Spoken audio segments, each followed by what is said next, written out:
Hello दोस्तों एक CEO के बिहेवियर पैटर्न्स, उसके हैबिट्स, उसके डिसिप्लिन लेवल को अगर हमको जानने का मौका मिले तो डेफिनेटली हमको जानने की कोशिश करनी चाहिए। दोस्तों, एक सीईओ पूरी कंपनी को रन करता है और उसके डिसीजन पूरी कंपनी के फ्यूचर को इफ़ेक्ट कर सकते हैं और हमारे इन्वेस्टमेंट को भी।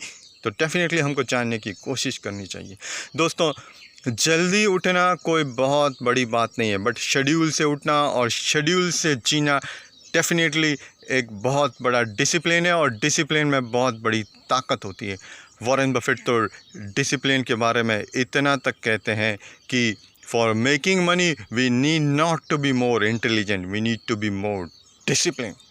दोस्तों, वॉरेन बफेट इन्वेस्टमेंट जगत के बेताज बादशाह कहे जाते हैं और उनको अमेरिकन इकोनॉमी पे बहुत गहरा भरोसा है और उन्होंने अमेरिकन कंपनीज़ में इन्वेस्ट करके ही इतना पैसा बनाया है। और अमेरिकन कंपनीज़ को रन करते हैं अमेरिकन सीईओज़। तो अमेरिकन सीईओज़ के बिहेवियर पैटर्न्स, उनके हैबिट्स, उनके डिसिप्लिन लेवल को मेरी जानने की इच्छा हुई। तो दोस्तों, मैं बोलूँगा उनके एक बिहेवियर पैटर्न को देख के बहुत मैं आश्चर्यचकित रहा। दोस्तों, one of the most successful company of America and not only of America, of the world, Apple के सीईओ टिम कुक सुबह 3:45 पर उठ जाते हैं और वो 1 घंटे तक अपने मेल्स का रिप्लाई देते हैं। पेप्सिको की सीईओ इंदिरा नूई सुबह 4 बजे उठ जाती है और सुबह 7 बजे ऑफिस पहुंच जाती है। दोस्तों, डेनिस लेसाक का एक आर्टिकल है जो 7 नवंबर 2015 में medium.com में पब्लिश हुआ है। वहाँ काफ़ी डिटेल्स अवेलेबल है और भी कई जगह आपको ये डिटेल्स मिल जाएगी।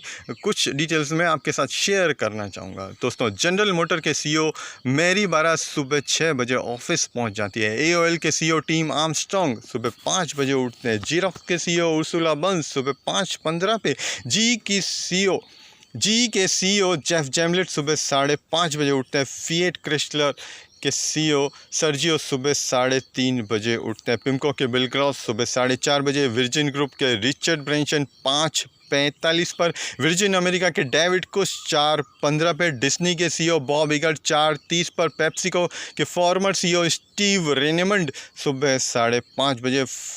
फॉर्मर सिटी ग्रुप के CFO सैली क्रॉचेक सुबह 4:30 बजे। मिशेल ओबामा सुबह 4:30 बजे। स्टारबक के सीईओ हॉवर्ड सुल्ज सुबह 6 बजे ऑफिस पहुंच जाते हैं, जिसके साथ टाटा ग्लोबल ने अभी एग्रीमेंट किया है। यंगेस्ट सीईओ इन NBA ब्रुकलिन नेट के ब्रेट यॉर्मार्क सुबह 4:30 बजे ऑफिस पहुंच जाते हैं। वो सुबह 3:30 बजे उठते हैं। सिस्को के फॉर्मर सीईओ पद्मश्री वेरियर सुबह 4:30 बजे उठते हैं। Bill McNabb Vanguard investment firm से सुबह 5 बजे उठते हैं। Bob Ferguson attorney general of Washington state सुबह 5 बजे। Stanley McChrystal four star general US army सुबह 4 बजे। जैक डॉर्से ट्विटर के को-फाउंडर सुबह 5 बजे उठते हैं। दोस्तों, मैं फिर से बोलूँगा, जल्दी उठना कोई बहुत बड़ी बात नहीं है, बट बहुत बड़ा डिसिप्लिन है और डिसिप्लिन में बहुत बड़ी ताकत होती है। दोस्तों, अगर हमको भी हमारे CEOs के बिहेवियर पैटर्न्स, उनके हैबिट्स, उनके डिसिप्लिन लेवल को जानने का मौका मिले तो हमको डेफिनेटली जानने की कोशिश करना चाहिए। दोस्तों, एक CEO एक लॉस मेकिंग कंपनी को प्रॉफिटेबल में कन्वर्ट कर सकता है और वही CEO एक प्रॉफिटेबल कंपनी को लॉस मेकिंग में कन्वर्ट कर सकता है। दोस्तों, एक अगर बैलेंस शीट किसी कंपनी की कुंडली है तो CEO उसका पावर हाउस है, उसका पावर टूल है और वो पावर हाउस, वो पावर टूल उस कुंडली से बढ़ के काम करेगा। तो हो सकता है फॉर्मली हमको जानने का मौका ना मिले, बट इनफॉर्मली भी अगर हमको जानने का मौका मिलता है तो हमको हमारे CEOs के बिहेवियर पैटर्न्स, उनके डिसिप्लिन, उनकी हैबिट्स को जानने की कोशिश करनी चाहिए। ये हमारे इन्वेस्टमेंट को दूर तक प्रभावित कर सकते हैं और उनके बारे में जान के हम अपने इन्वेस्टमेंट को अच्छी तरीके से ग्रो कर सकते हैं। Thank you.